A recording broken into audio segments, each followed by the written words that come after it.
Hello, everybody, and welcome to Geopolitical Trends. It's so good to be with you and very, very excited to be here. Here's the thing for me, it's always if you don't have a passion for whatever you do in life, don't do it. Yeah, because that becomes just like a routine or sort. Have to have passion for whatever you do. So, anyway, so excited to be with you here, guys. And we got a great topic to talk about today because of the changes that's going on. And I wanted to come on the air and share this with you. And of course, like we always do, I will answer some of your questions towards the end. So, well, like I always say, or ask for, that is, if you will be kind and just type in on the chat where you are joining me from. I always like to. I've traveled around the world back in a day when I was working in Washington, so I used to move around the world a lot. A lot. I used to only, and I'll share it with you, I would only live in the US for about 2 months out of a year, and the rest just circling around the world. So, anyway, let me put my glasses here because I can't read the small span. From Australia, KAPK, good to have you. Joining us here from Australia. John Lyons from Chicago, good to have you, sir. Form 117 from Singapore. Soteris from Belfast, Ireland. What a beautiful. Afif Khan from India. What part in India, Afif? I used to travel around that part there. So, Melton Tan from Penang. Where was it? Yeah, Penang Island, Malaysia. Sam from Scotland. Quest from Switzerland. Michael Cornet from England. Jendi Abdi from East Africa. Peter Roberts from South Africa. Wow, wow, good to have you guys from here. Burning Archives from I couldn't see this one here. So all right, who's from Pakistan? Tokir from Pakistan. Oh, I always liked Pakistan because they make what was it when I used to travel to Afghanistan a lot? Paratha. I always used to eat a little bit whenever I get a chance. So Pakistan, I always enjoy people from Pakistan. They're wonderful people. As a matter of fact, and I'm going to share it with you, my editor is from that part of the world. One wonderful guy, wonderful guy. So, New Zealand, Bideroma, good to have you from New Zealand. Jean Rue from Boston, good to have you, Jean. All right, let me go back up to the top here in case I missed somebody. Not yet. Jan Hakor, greetings to you. Ko Choi Hoi, good to have you from Malaysia. And by the way, thanks for rejoining the channel's member. I was going to give you guys a shout. Hosiris, great. Good to have you. And good morning to you too, sir. Yeah. Did I say this one? Cap? Yes, from Australia. So, all right, let's move on because we got a lot to cover here. Mumbai, Scotty Dog from Mumbai, big area. One more time here. Real Freddy. Hi to you from Chicago. Good to have you here. Kenya, Kalu Classic from Kenya. Xander Zoo from Chicago. And Osiris, of course, from US here. Good to have you also. All right, let's move on to our what I'm going to be covering here, guys, just for you to know. Of course, the topic is about Australia, but there are a lot of other dynamics that pertain to that one. So, but before I do all this, like I always do, and this is to me is a rule.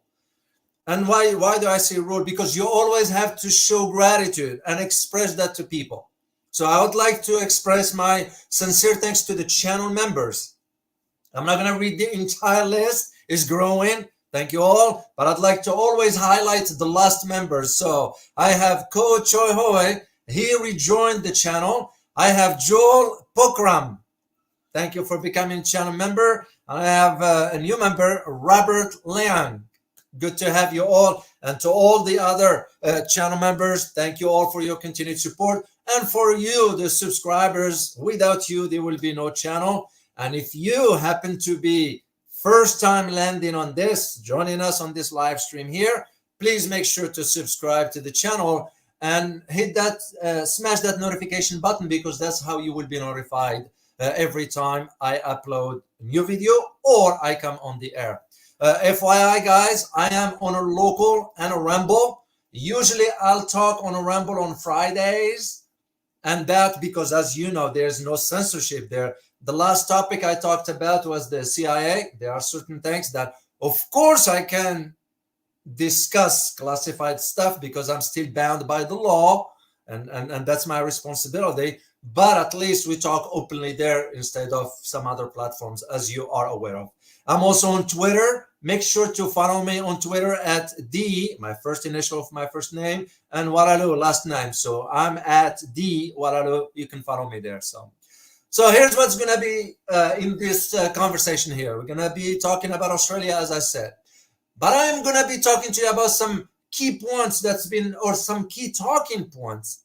For example, and I'm going to provide you some images here for you to see, so you can understand what I'm talking about here. For example, China just brokered the deal between Iran and Saudi Arabia. I wrote a book, or two books actually. Actually, I wrote more than two, but I wrote one book about Iran and one book about Saudi Arabia. So I am very familiar or about these two countries. I spent time in the Middle East, as you know by now, and so I'm a little bit familiar with it. So why is this big deal? Just FYI. And by the way, some of you has been asking me to do a video. It's in the plan. I've already arranged for all that stuff to be done, including the live stream for it, because there's a lot to cover into that. So why is this big deal? And I'm going to keep this brief on it. It's because now, with China's ability to broker this deal, it shows now how diplomacy, instead of conflict, can succeed in bringing peace. That's what's at the heart of it. And of course, the West, the United States, that is, it's not happy about it, because it's like, well, what's going on in Ukraine? Why do you guys think, and here's a question for you, why do you think the West rejected the China peace proposal for the Ukraine conflict? It's because they don't want the initiative, peace initiative, to come from non-Western country, which is ridiculous. You know, peace doesn't differentiate between whether you are from the East or the West or the North or the South. Peace, everybody benefits from it. It's like that saying that goes, live and let live. That's common sense. So here is another example. Now, diplomacy, it shows you how important that is. My next idea that I'm going to share with you is a collapse of a bank right here in the United States, in Silicon Valley. That's the image of it from Silicon Valley in California. The bank collapsed. Why is this important? Of course, the media is not going to talk about it, because they don't want to show how fragmented the financial system is. This is why I always say, you have to have a passion into sort of addressing this kind of issues, because people need to wake up. They need to understand why the financial system, this is like the sign for what lies ahead. You all remember when I always say, look at the big picture. Because we, Americans here, some of us, not all of course, have no clue as to what lies ahead financially in this country.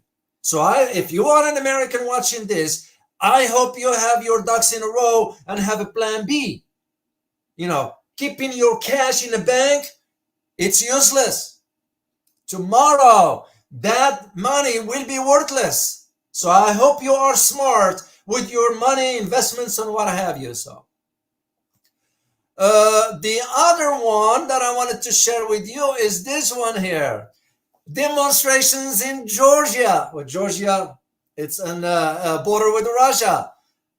This is very fascinating. Why? Because it's the same patterns that took place in Kiev, in Ukraine, is repeating itself in Georgia. That is what's concerning now. And here is the shocking news, which, by the way, again, media didn't report on it. Only about 6 days ago, Victoria Nolan, you should know who she is, she was in Georgia. That just gives you an idea right there. So, are we fomenting more tensions in Georgia now? I'll let you reach that conclusion yourself. So, all right, let's move on to talking about our favorite people, the Prime Minister, the current one and the previous one. There's on the screen on your left is Scott Morrison, the former Prime Minister, and the current one is Anthony Albanese, known as Albo. So why is this important for us to know? Well, first of all, we're going to talk about Australia's economy, where it is as of today. We're going to talk about why Canberra is lying to Australians, and we're going to talk about weak leadership of the current PM given his trip to the United States, or being summoned to the United States, regarding the August deal. And I'm going to just give you one brief info about Pine Gap. I used to work in Washington, so I kind of have an idea, of course, what I can just share with you. So here's the thing. Now let me have a sip of water first. Here's the thing, guys. The Department of Foreign Affairs and Trade in Australia revealed that Australian trade with China plummeted about 40%. Yeah, and that includes, the commodities include barley, wine, and meat have been the casualty of this trade with China.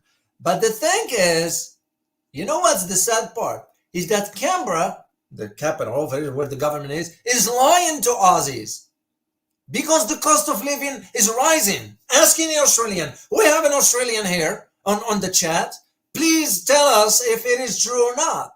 The government is not telling the truth. So the cost of living in Australia is very sort of increasing. They're rising quickly. And it's expected to keep rising through this year, 2023. And here is the shocking part about all this, is that in Australia, it noticed within just a year and a half or so, 10, get my word on this, guys, 10 consecutive cash rate hikes. This is why the cost of living is rising in Australia. And he moved from 0.1% to 3.6%. And the latest quarter inflation, which was only in December 2022, that was just 2 months ago, showed that the inflation is about 7.8%. And it's the highest that's been in Australia since 1990. Yeah, that is what's shocking about it. And the interesting aspects of all this is that about 11 million Australians are now taking action to deal with the rising costs. That includes 48% of those people have dropped their living standards, which means what? In a simple language, that the way, for example, they used to buy certain commodities, no longer. They have to change that. And why is that? Because the cost of virtually everything, from breakfast cereals, which, by the way, I would not recommend. Don't eat cereal. You're eating like just junk food. There is no nutrition in cereals. That's why it's not a laughing matter. The health issue is very important. You can lose everything in the world, except one thing you don't want to lose is your health. Your health is your best asset. So, but when people and we have it right here in America, why do you think we have obesity over 30% in America? It's because the junk food that people eat, the parents feeding their kids cereals. There's no nutrition in cereals. So anyway, that's another conversation for another day. So the idea of like everything, the cost went up from, as I said, cereals and fruit to energy and even rent. because they're going to the roof. Ask any Australian, will tell you the truth about it. That is where the issue, what the government in Canberra is not disclosing to Aussies. Yeah, that's very, very problematic. And I find it very, very disturbing that Aussies now have no say into what's going on. Now, the one question that you need to know is this cost is increasing day to day. Like I said, certain commodities like fruits and vegetables, medication, rent, you name, energy, and that and other stuff. So this cost, of course, it doesn't touch on luxurious things. Well, who can afford luxurious things on a daily basis? That's the average citizens, in Australia as it is in the UK. Like, for example, UK's economy is going down the drain. Like now in Germany, you guys know, and I'm going to do a video for you because it's not reported, and I'm going to share it with you. Do you know in Germany right now, the government decided to embark on a policy to change, get this, to change the heating systems in homes in Germany. How crazy that is. Why? Because energy cost is going up. So why the heck would you change the heating system when you, the government, are the one creating the problem to begin with? You embarked on a failed policy. It's no different than what Australia is doing. Australia, sad to say, it's almost like surrendered its sovereignty. No sovereignty whatsoever. And the Aussies have the right to speak up. I remember last time I had an interview with Robert Burrick. Enjoyed the conversation with the guy, and he was straightforward on it. The truth that Aussies have not been told by their government. So, but one of the things that I want you to know, just while I'm talking about on the economic aspect, is to understand how the cost of living is measured in a simple. And I'm not gonna get into economics here and all that, because I'm not qualified to talk about the economy as an analyst. That is not my area. I don't claim that. I don't play that game of, I am Mr. Know-it-all. No. Economy is not my area. Geopolitics is. But at least I can understand the basics. I had economic classes in college years, in my graduate programs. So one thing I want you to know is how they measure the cost of living. Basically is measured through what we call the CPI, the Consumer Price Index. Now, one thing you need to know, governments across the world can play with those numbers. We had it right here in the US. The CPI index was number XYZ, when in reality is not. It's no different than when the government here, Janet Yellen, the Treasury Secretary, is it working? I can't see. Hold on. Let me get. This picture is on all the time. Oh yes, I need to remove. Thank you. I was reminded to remove the picture here. My apologies. So anyway, so that's the idea of the index, the price index. That's the one that highlights, at least for you, where things are. So that is one of the things about why the cost of living is a little bit high. So, and again, like I said, they lied here in the US when the inflation was so high, and Janet Yellen said, "Oh, it's just transitory." It's freaking lie. You don't lie like that. Let alone to people that trying to figure out how to make ends meet. And to me personally, it just surprises me. That's the bottom line to it. I get surprised with how politicians, how people in the possession of power will lie to constituents to justify what? Why don't you just say the truth and let people decide for themselves? It's no different than what the Australian government is doing. But as I said, sadly to say, Australia has surrendered its sovereignty way back. And I'm going to give you a quick example as to why that is, before I'll delve deeper into why PM Albo is heading out to Washington or being summoned for. I'm going to share a picture with you right here. And I hope to remove it because I was just reminded that you need to change the picture. So this picture here, anybody know what this is? Let me see quick if you guys can type it on the chat room. Tell me what that picture is, if you could.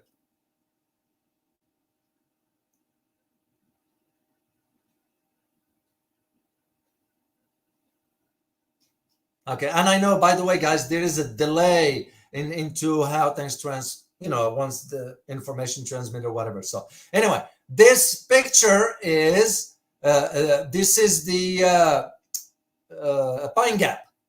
Okay, that's a Pine Gap. So why Pine Gap is important for you to understand? Just to highlight to you, to make a point about how Australia surrendered its sovereignty.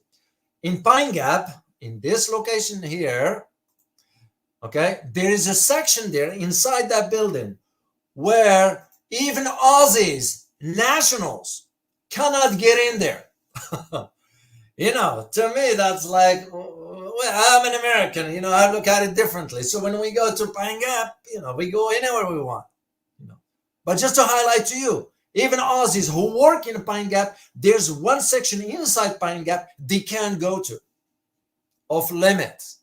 Makes you just wonder. And that's what I'm referring to by saying Australia surrendered its sovereignty way back. So let's talk about the submarine. Why is the PM Albo is heading out to Washington, D.C.? And like I say, is he being summoned to D.C. like Olaf Scholz of Germany did a week and a half ago?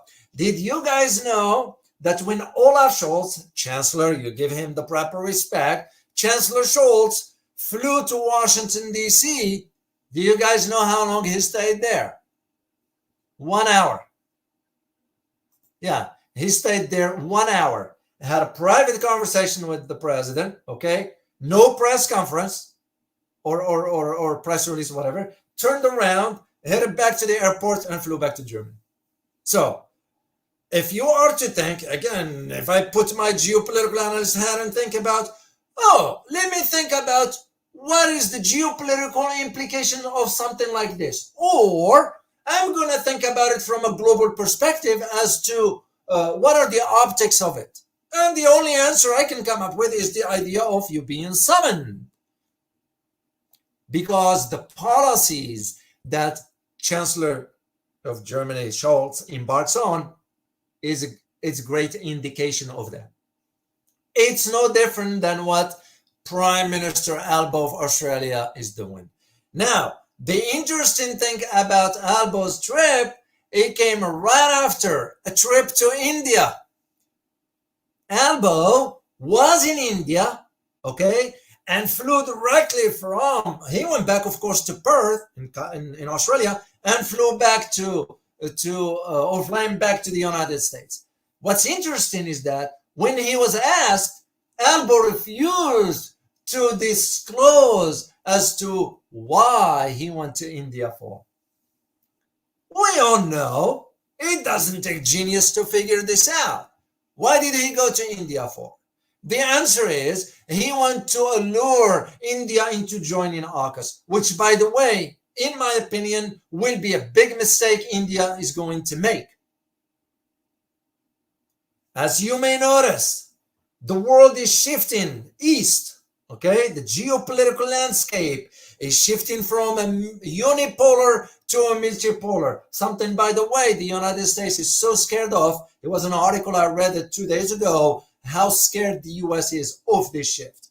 But India, which has a big market, yes, India's economy is not like China's, for example. Let's just state the facts as they are, but the potentials are there.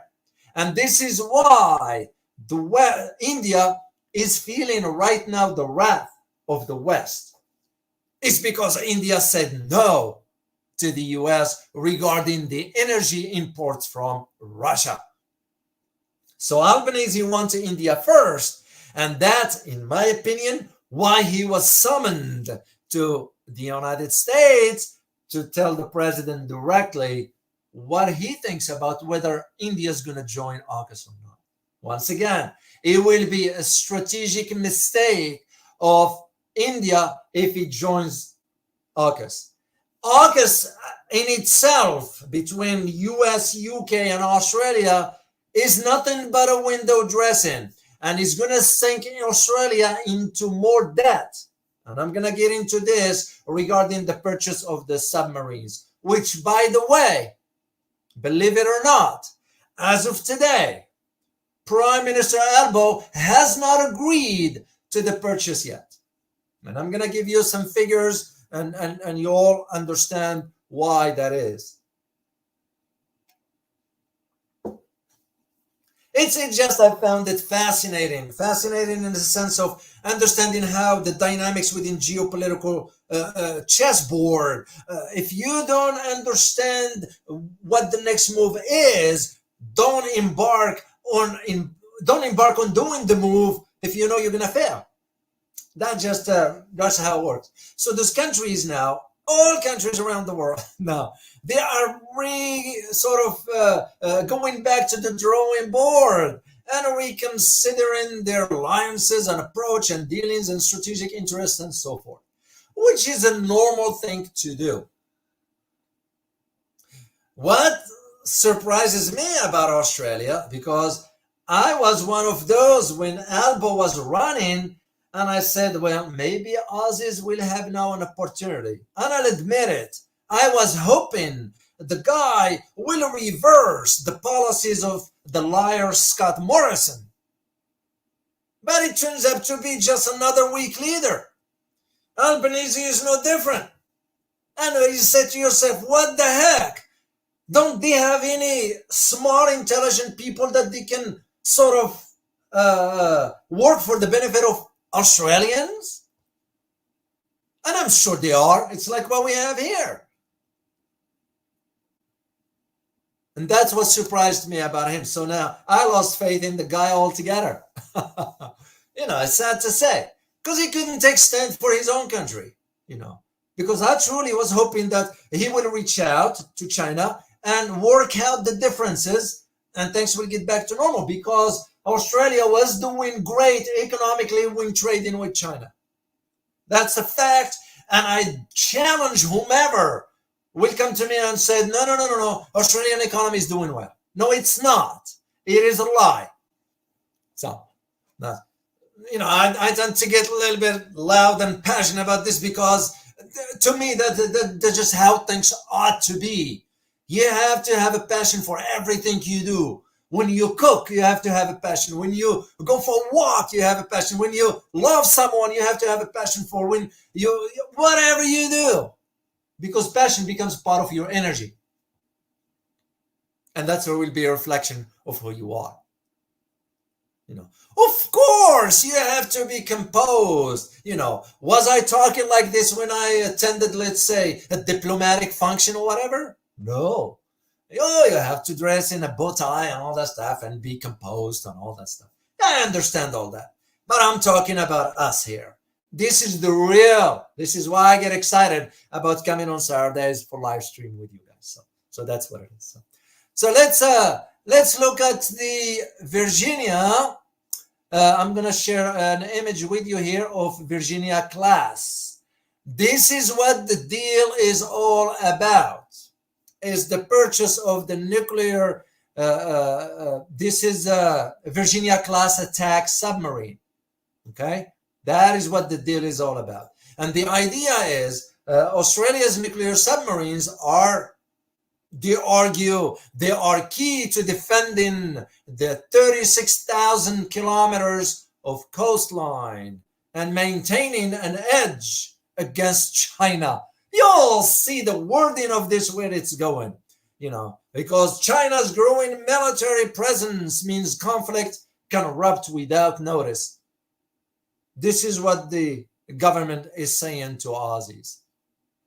So the shift of Australia from diesel, which by the way had a deal with France, to now the diesel electric fleet to nuclear powered sub brings additional range, stealth capabilities and strike capabilities. And that's the argument Canberra is making. Because in Australia, it's no different than us. They have war hawks there too, that pushing this narrative about the war with China. Yeah. Because Canberra is saying that Australia's reliance on sea cargo for trade and undersea cables for telecommunications are very important to acquire a nuclear submarine.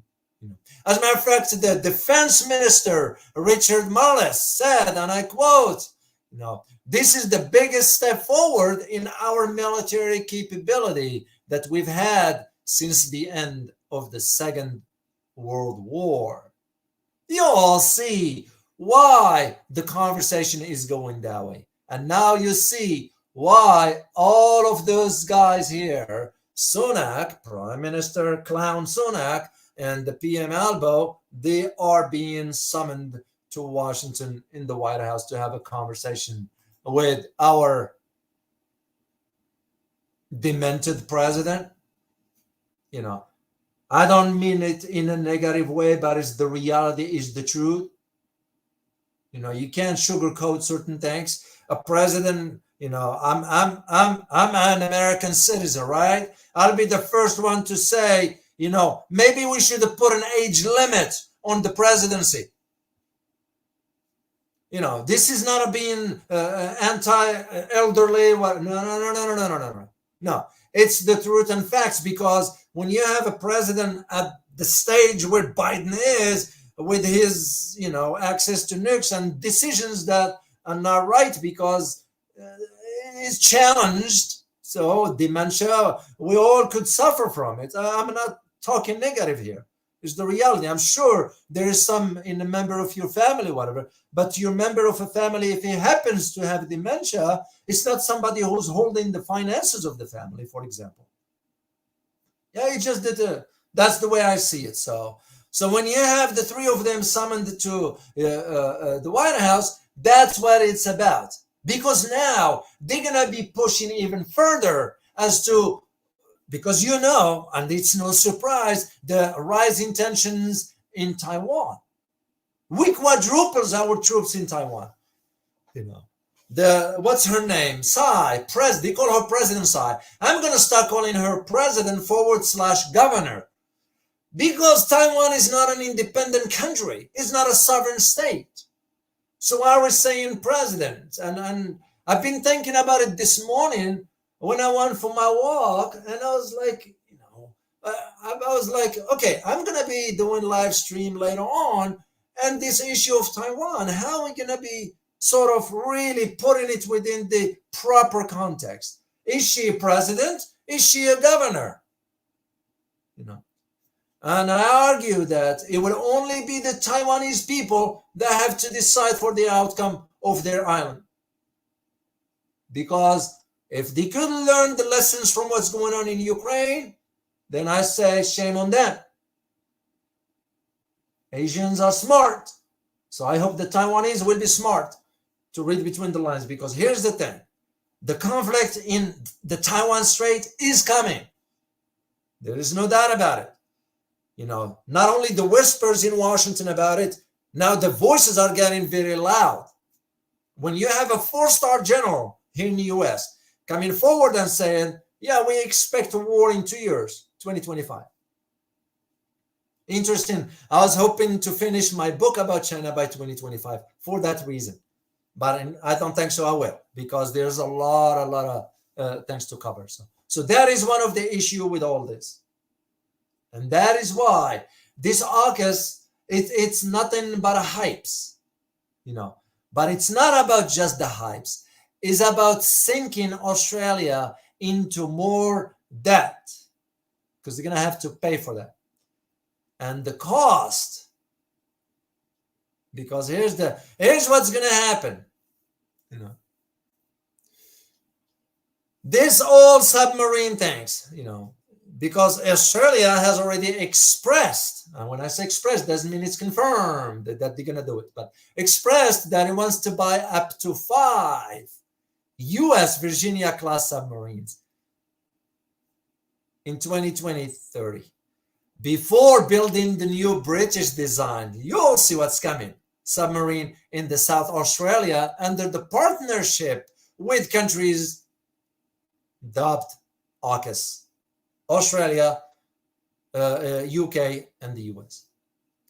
So, by about 2027, Australia's nuclear submarines are expected to be deployed in Western Australia. Once again, remember what I said earlier. PM Albo has not agreed yet. My hint is, my gut feeling is telling me he will, because he will be pressured from behind the scenes. What do you expect? He can't take stand. So, it's no different than Olaf Scholz. It's no different than Prime Minister Sunak, comedian Sunak, that is. What the US says goes, because Australia surrendered its sovereignty. So the three countries, the US, the UK, and Australia, are expected to announce detail of the plan. Guess what? That's going to be on Monday. Why Monday? Because they are going to San Diego, and San Diego, that's where one of the plant for the submarine is going to be. That's the reason why. And all this, if you are an Aussie, you need to know what the price tag is. And the price tag is estimated between 100 and 170 billion Australian dollars, the equivalency of 66 or 112 billion US dollars. That's the projected cost. Now, can you just imagine Australia using that money to really help local industries that have suffered from the trade tensions with China? Or help the Australian citizens, figure out a way of how to maintain the cost of living, standard of living, that is. So that is what this so-called AUKUS partnership is all about, which is nothing but a hypes. I am here to tell you it's nothing but a hypes. And now you see why PM, what's his name? Albo went to India first, because they wanted to push India into joining AUKUS. It will be a big mistake, strategic one, if India decided to do that. And the reason being because India has potentials. And now that the BRICS, keep this in mind, the BRICS is going to grow. Just the deal that China cut between, or the broker the deal between Iran and Saudi Arabia speaks volume. Because why is this? You may ask. Both countries, Saudi Arabia and Iran, top oil producers in the OPEC. You got it right there. You got the top three now, three. Once Saudi Arabia and Iran joins the BRICS, you get Saudi Arabia, Iran, and Russia, top oil producers in the world, And you get the two largest markets in the world, China and India. What would you, because the question that becomes is, what would you worry about the dollar anymore? Because you're going to transact in a bilateral currencies. You bypass the SWIFT altogether. It becomes irrelevant. So, and this is where I see Australia is the same like Philippines. Might end up holding the end of the stick, like the EU is doing. Not all of them, but mainly Germany and France right now. That's why the demonstrations are going on in Europe, which we don't hear much about. As a matter of fact, in Portugal, there's now demonstrations by teachers. Why teachers, you may ask? Is because the cost of living is going beyond what they can afford. And some of those teachers have like the mortgage, the flexible mortgages that fluctuate, right? Well, now with the energy crisis in Europe, that mortgage shoots up. They can't afford it anymore. And that's why, Western media is not disclosing this. This is now you see why I like to come on the air here, be on a live stream with you to share this with you, because you need to know. And like I said earlier, I will be releasing a video about this deal that China made between Iran and Saudi Arabia, because it's a big deal. Between Saudi Arabia and Iran, yes, because it's a big deal. You need to know about it. So that is where the issue is with Australia. Just to wrap this up, before I'll open up the floor for your questions. So Australia, like I said, Aussies, and by the way, uh, uh, were Australians even asked about this purchase of the submarines? I don't think so. I don't think so.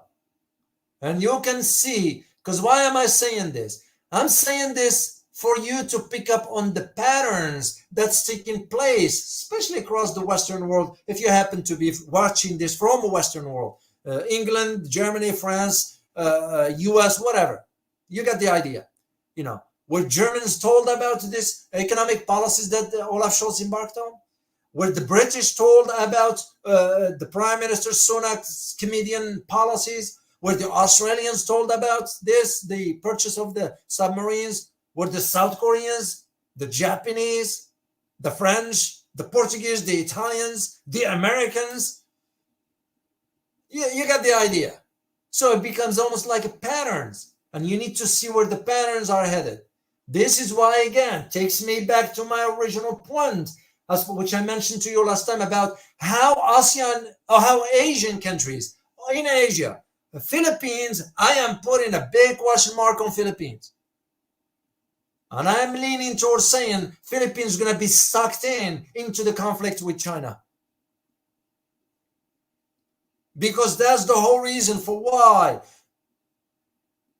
the tensions that are now rising regarding the next conflict, because the next conflict is going to be in the Taiwan Strait. It's going to be near the borders of Philippines. It's going to be in the neighborhood of Australia.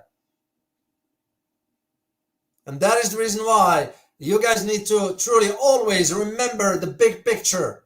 You know, you don't just focus on one item. Oh, Australia buying submarines, that's it. No, there is much bigger picture into this. Because you have to think about, hypothetically, there is a conflict, the logistical aspects of it. And this Virginia class, you know, can be armed with nuclear torpedoes or missiles for that matter. It's an advanced type of system. So you have to think about the big picture. 5 years from today, 10 years from today, you know, as the world is shifting from a unipolar to a multipolar order. Even on the global, on the economic level, the global economy is shifting. The global order, that is. The global economic order, that is. And that's why I usually don't say things randomly. There is a reason. And when I said India will be making a strategic mistake, that's my reference to the global economic order. So they're going to have to. This is why the West now is coming hard or coming down on Prime Minister Narendra Modi, because they didn't like the fact that he said no to the West regarding the import of the energy from Russia, let alone bypassing the US dollar. Iraq. I did a video for you guys. I don't know if you saw it or not, about Iraq dumping the US dollar. Just FYI, when I say dumping the US dollar, in this case of the Iraq, dumping the US dollar in its bilateral trade with China, that doesn't mean dumping the entire US dollar from it, because it can't, because they have to build up the reserves, and everything Iraq gets will have to be in the US dollar. But once again, you think outside the box. Just think of it for a second. What will happen if Iraq joins the BRICS? And Iraq is no small matter when it comes down to oil production. It's a major oil producer. And all of a sudden, they bypass the US dollar altogether. That is what I meant by this. So let me go to the chat room here, because I was looking on a different screen. And first of all, then I'm going to open up for your questions. All right, let's start. First of all, let me go back to the top here, because I always like to start from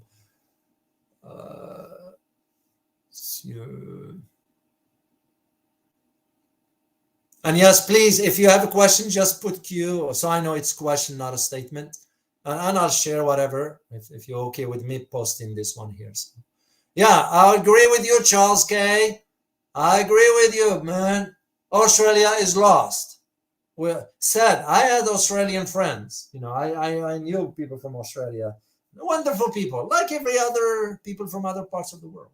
But what the government is doing versus what they want, it's two different things. So, okay, let me get to a question here quickly. Here, we'll start with this first, then I'll make any comments later. Question from Shiro. Let me post it here. All right, Shiro, do you think Philippines and Australia willing to be cannon folders of US? Or do you see any signs of them buying times? No, I go with the former, not the latter. Because if they were thinking about buying time, they would have taken stand. Because here is the thing. Like I always said, you have to have passion in whatever you do, right? Well, same thing. If you and we got into an argument or something, and I'm going to have to take stand and let you know. I'm not going to wait till next week before I tell you that. It's no different. If Philippines was thinking, or Australia for this matter, was thinking about the welfare of their people, they will take stand and said to the US, hey, we're going to have to hold on this. We don't want to get involved yet because we don't want tensions or conflicts in a neighborhood because the welfare of our people matters.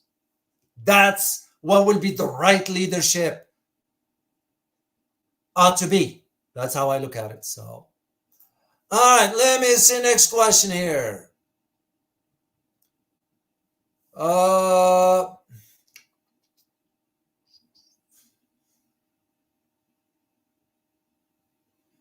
yeah, I agree with you, TNT. I agree with your statement. The US have no clue what will happen if there was a war with China. A nation of 1.4 billion people protecting their homeland is something they should not take for granted. I couldn't agree more. Let alone, TNT, here in America, people have no clue what a war with China will be like. They are thinking in terms of, yes, we are the powerful military, whatever. Ain't gonna cut it.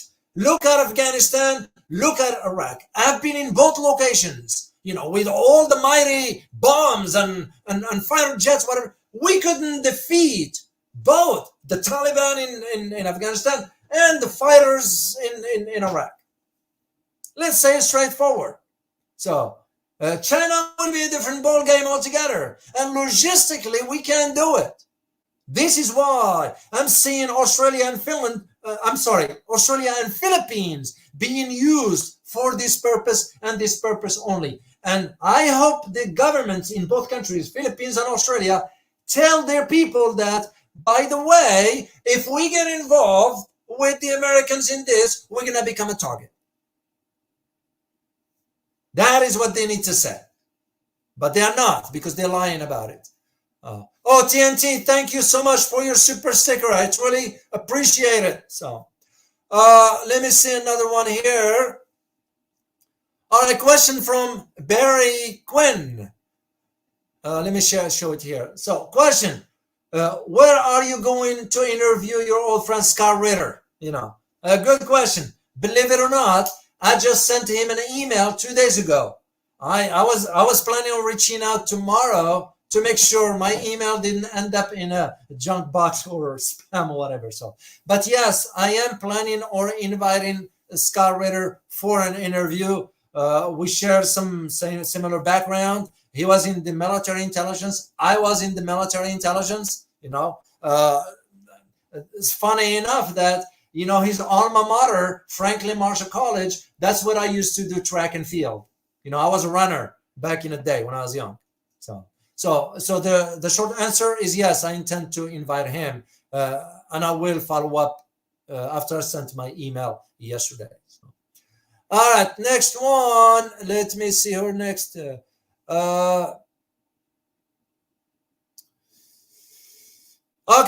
Question.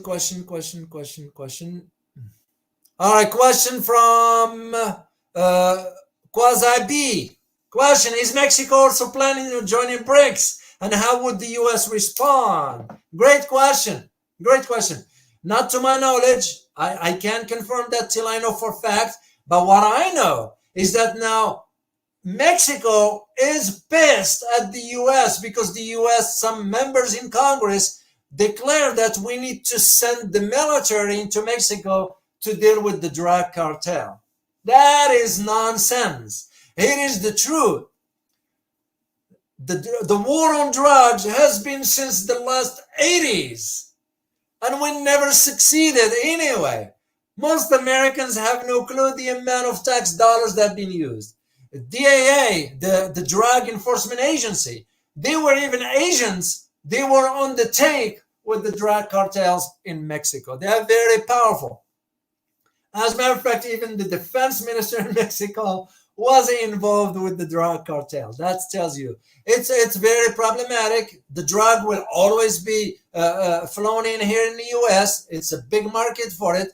Why do you think the government is allowing sometimes people to sell drugs and all that stuff? It's for economic reason. Yeah, here's the thing you might want to think about. And I'm not going to say it for you because that means I will reach a conclusion for you, and I will never do that. Just go back and look in history. Who introduced drugs in Southern California back in the 70s? Yeah, try to check that out. You'll be very amazed and surprised. So the short answer is not to my knowledge as far as that. All right, I'll do a few more questions here. Oh, once again, TNT, thank you so much for your super sticker. Truly, truly appreciate it. All right, let me see another question here.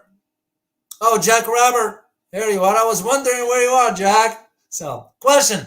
Iran and Saudi Arabia peace deal, a cold peace that will be broken by the U.S. to stop oil flow to China. U.S. has low oil reserves itself too. A great point. Like I said, Jack, and to all of you, I wrote one book about Iran, and I wrote one book about Saudi Arabia, and I addressed this particular aspects of it. Yes, we, the United States, when the deal was made as far as the GCPOA, the Joint Comprehensive Plan of Action, we agreed to it, but we were also concerned behind closed doors as to know how the flow of energy is going to be going to east, not the west. And the reason being because when you look at the consumption of oil between just two countries, the United States and China, just between countries. I wish I had the graph here. I know the numbers because I remember reading the article on it, but also for my research and all that. So between the two countries, you're looking at a 31 million barrel a day. We consume about 19 plus. China consumes about 12 million plus, somewhere around that neighborhood. But I remember I did a presentation, private one to a private audience, in which I addressed the energy needs for China by 2050. And the numbers were astronomical. Even the IEA, the International Energy Agency, sort of confirmed what I was talking about in the sense of that the flow of oil will be more important to the east than it is to the west. And this is why, and FYI, guys, China didn't do this out of the goodness of its heart. Let's be straightforward. China thought about its strategic interest, and rightly so. That is what a smart government will do. What am I referring to here? I am referring to China having access to two main oil producers in the Middle East, Saudi Arabia and Iran. That is the purpose of it. They succeeded also because diplomatically, it puts now China on the global stage as a peacemaker, not a conflict instigator. That is where the difference is. So for us, the U.S., yes, we do have issues with the SPR, the Strategic Petroleum Reserves, and we've been selling some to China, believe it or not, but we have a lot of oil in this country. But these damn regulations, which I don't buy, by the way, so I'm here to tell you, and of course it's your decision, not mine. It's your decision. This climate stuff is nothing but a hoax. I understand Mother Nature. I like Mother Nature. I enjoy Mother Nature. I'm passionate about Mother Nature. But I also can spy lie when you got the elites flying their jets, emanating so much carbon dioxide, and telling you and me that we need to not drive our cars. We need not to have a gas stove because we're going to impact the planet. That's what I do not like from those elites, because it's a lie. So we do have plenty of oil, and I still don't get it as to why when President Biden became president, his first act was to cut off the flow of gas from the Tarzan pipeline. Like, go figure. Go figure. So, let me see. I hope I answered your question, Jack. Let me see another question here. Okay. Jan Harcourt. Yes, back in the day, you said, great stuff being a runner there. How many kilometers do you cover on average? Well, you mean how many kilometers did I cover back then? I don't run anymore. I'm not 20 anymore. So, but I used to run 5,000 meters. The best time I did was 16:49. So I placed second. The world record at that time was 13:58, and it was by none other than a Moroccan guy by the name Awita, Saeed Awita. So I did run the 5,000 meters. The coach at that time, Franklin Marshall, tried me for 800 meters. I was second to last. I'm not a short distance runner. I'm tall, and I have, for tall people, you may know how the structure of the muscles are. I'm like a diesel. It takes me a while to warm up. That's how it worked for me. So 5,000 meters was my distance. That's what I used to run. I used to do also cycling. I used to bike a lot. When I bought my bike in Paris, I bought it in Paris and brought it here to the US. So I used to go about, give or take, about 40 miles, 35, give or take. The only problem with that is I dropped too much weight. When I used to bike too much, I will drop too much weight. So I have a high metabolism. You can tell I'm hyper a little bit, but it's not that. It's the excitement of being it, but also the passion. I'm a believer of you have to have passion in what you do. Literally, you wake up in the morning, you wake up with passion. Yeah, it's a new day. You don't know how it's going to be. You don't know how long you're going to be here. You enjoy that day. You be kind to others. You just say hi to whomever and just enjoy the day stress-free. That's how I live my life. Do you want to live your life based on regrets? Well, I wish I did this. I wish I did that. Or do you want to say, hey, that was great. I did this and I went there, whatever. And I had a conversation with this guy or this gal, whatever. And I shared coffee with this person or a beer, even though I don't drink alcohol. Never did, never will. That's how I see it. That's just me.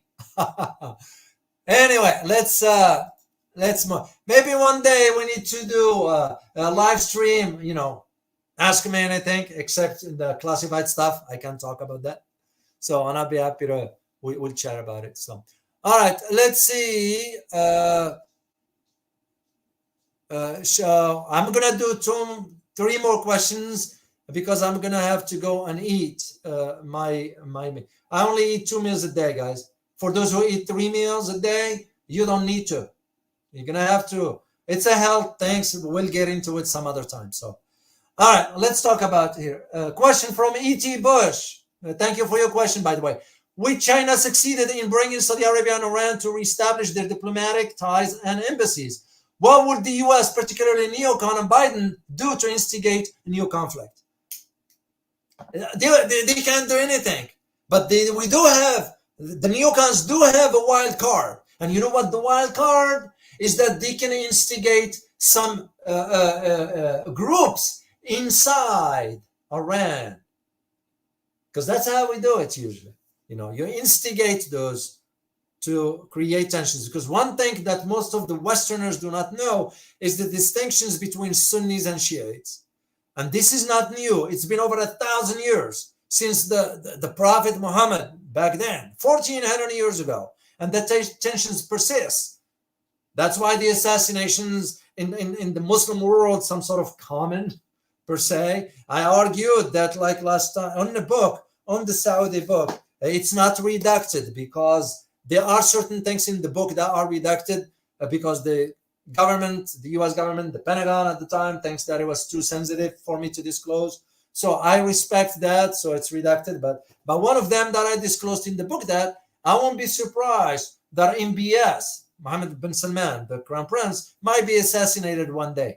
Because that's the history of how it is. 1975, King Faisal was assassinated by his nephew because of the leadership. That's all it was, you know. Mohammed bin MBS, they could fate the same fate. They could have or experience similar fate down the road. But for the US, what can they do now? And if it's even worse for the US, when, and I don't say if, but when Saudi Arabia and Iran join BRICS, because now the dollar is over for the oil. That is where. Now the question for that is going to become is, what will Saudi Arabia do? Because they have over $120 billion of gold right here in the US. I saw it with my own eyes at the vault in Wall Street. I went there and I saw it with my own eyes. If I didn't see it, I would say, I don't know, but I saw it with my own eyes. All right, let's see another question from a question from Yin and Yang. Thank you for your question. Will Diego Garcia play an important role should the conflict arise in Taiwan? Western media never talk about this military base. I did talk about it, believe it or not, a year and a half ago. I'd be happy to do a video on it if you guys are interested, whatever. But yeah, Diego Garcia will play a major role. But here is the thing: what the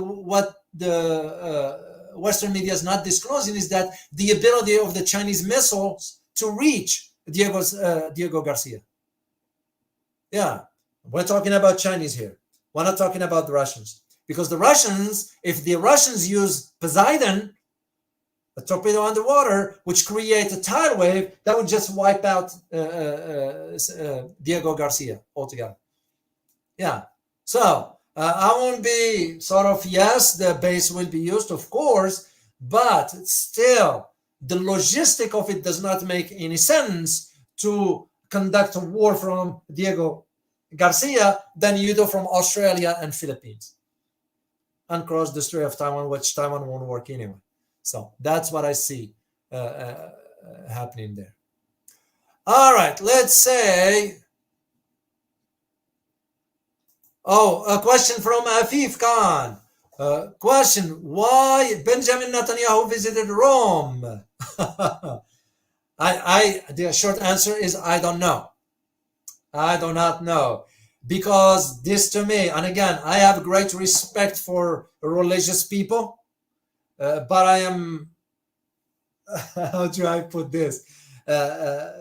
I'm becoming more convinced that religion is an illusion. And again, I respect your religion, whatever that is. I mean it. I have great respect for it. It just, I don't buy the argument anymore. Because the basic question you need to ask yourself is, what is faith? Whatever that religion is, what is faith in itself as a content? You know, faith is nothing but a belief in the absence of evidence. So when you got a pope saying to you, I am the representative of God, well, what God are you talking about? And how do you perceive God to be? And if it is God, whomever you perceive him to be, is kind and merciful and all that, what are you seeing this massive chaos in the world? You know, that's to me where I draw the line. I know there are two things that can create issues: discussions about politics and religion. And I usually do not talk about those openly with people, unless, you know, with you guys here is different story, because we're here to learn from each other. You know, it's like I got an idiot guy, and I'm going to say it without even saying his name, put a comment. His comment was, where did you get your PhD? And which was so dumb stupid, you know. And I just answered back and I said, you know, do me a favor, please and subscribe. Go watch some other channel that talks about kitty cat playing, because you are an insult not only to me but to my viewers here, because that's an insult on our intelligence, and we prefer not to have someone like you. Straightforward, because there is no need of sugarcoating it, whatever. It's the same concept that applies to me when it comes down to religion. That's how. So why is he in Rome? I don't know. Let alone the Pope now. The Pope himself is saying that the Ukraine war is caused by Russia. Come on. Stick to religion and justify whatever. If you only know what's going on with the papacy, the dark secret that's going on in the Vatican, you will be floored if you know. We'll leave it at that. All right, let's see next one.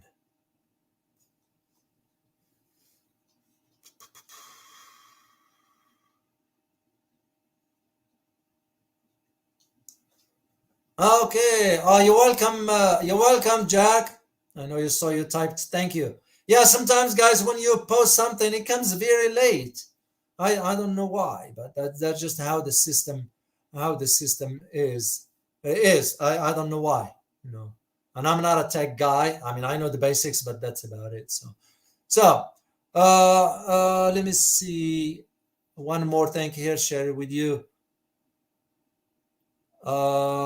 Oh, thank you very much, Jan Harcourt, for your comment. I truly appreciate it, and we, all of us, and this is what bothers me about this. I use the term idiot because I don't like to use it, but I will use it. You put a comment like that. Why don't you just save your energy? Use your energy for something better, positive. Make it a positive day instead of just spewing this nonsense. And that's also applied to those individuals who claim to be geopolitical analysts when they have no credentials whatsoever. It's kind of, you call a spade a spade. Like I said earlier, can I talk about as an economist? No, I can't. I'm not qualified to do that. Just common sense. So thank you so much for your comments here. And that applies to all of us. This is why I like coming on the air. I like doing this. My day is busy. It's very full.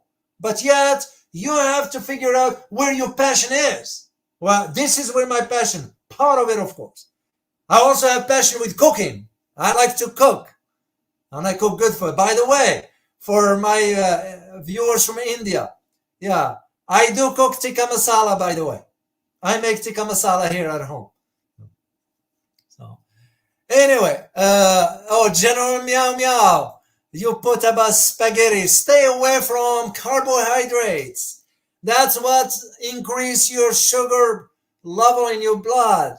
All the carbs is not good for you. You'll be better off with a piece of meat, piece of fish, and some veggie of sort. Yeah. Pasta and this junk food and all that, stay away from it. So, all right. Well, that's gonna brings us to a close here. I'm going up all the way to the top, guys. Once again, TNT, I truly want to say thank you for your super sticker. I appreciate it. All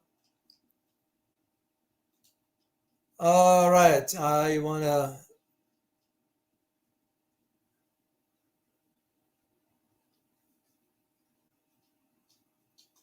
Okay. I don't have any more questions here. And I'm going to close it out. And by the way, guys, I'm going to release the video for you about the China deal with the broker deal for Iran and Saudi Arabia. I recorded a video for you guys about what's going on. Maybe I will do live on it down the road. About Indonesia. There are some issues on the streets in Indonesia, and rightly so. It's pertaining to $20 billion corruption. Yeah. We don't hear much about it, and you know why? Because there are some money launderings that involved certain entities from the US where the money was moved. So we'll talk about that some other time. Well, guys, I wish you a good afternoon. whatever part of the world you're in. I truly enjoyed being here with you, and I mean it, because if I didn't, I won't say it. You guys figure out how I operate by now. I don't sugarcoat things, and I don't take crap from anybody. So that's straightforward. Let's just be honest about it, because honesty is good policy. You develop respect for people. I respect you so much, guys, and I value your input. I truly learn from your questions, comments, and so far, and everything else, and I truly appreciate your support. So we want to grow this channel, but it's going to grow on its own. That's the way I look at it. I'm not going to do anything different. I like this setting the way it is. Very simple. Come on the air and tell you the content, tell you the information you need to know. I don't want to sound intelligence. I don't want to have whatever. It's straightforward. So I wish you guys a good day, and I look forward to next time. As always, remember, geopolitics impact your daily life in more ways than one. Till next time, guys. Bye-bye.